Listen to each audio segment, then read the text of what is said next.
now the market opened yesterday, right? It was a stop-start for the market. Again today, it basically opened for a whole of 10 minutes, I think. Correct. Again, it was another stop-start, and I think if you lose 5% of capitalization, that's when you halt it, right? you halted, yeah. So, so now again, this is the story that we obviously had. The Colombo stock market closed for the rest of the day due to the S&P SL20 index dropping over 10% from the previous close.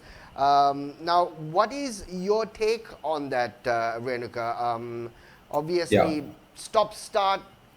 Is it prolonging what the inevitable, or how do you look at it?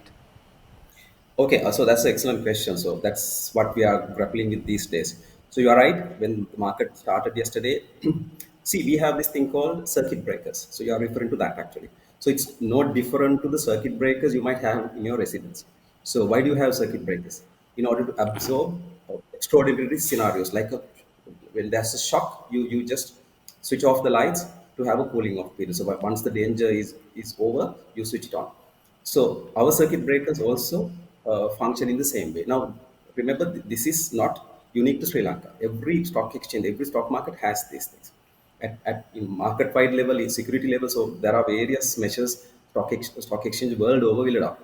So our methodology is we have two indices, you know that, All Share Index and the S&P SL20, which is our niche, more liquid index. So we have been following it for decades actually.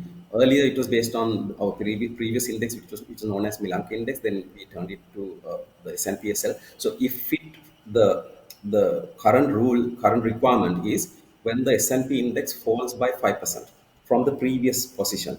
Now, remember the previous position would have been the 8th of April closing level, Right. because we started only on Monday. Yes. So, if it drops by 5%, we hold the market for half an hour to give a cooling off period. Then that's the first trigger point. Second trigger point is from that position, if it drops further 2.5%, again it's halted for 30 minutes. And then from that position, once the market starts trading, if it drops by further 2.5, that means totaling 10% from the Yeah. previous close, then the market is basically halted and closed for the rest of the day. So that's the requirement that we've been following since middle of 2020, right? So this was actually introduced since 2020, but previously we had a circuit breaker which was just one off, just 5%. You hold it half an hour and then you start trading, no further holds. We have been practicing it for decades actually, but since 2020 this was changed because of a directive given by the SEC. So that is what triggered yesterday and today.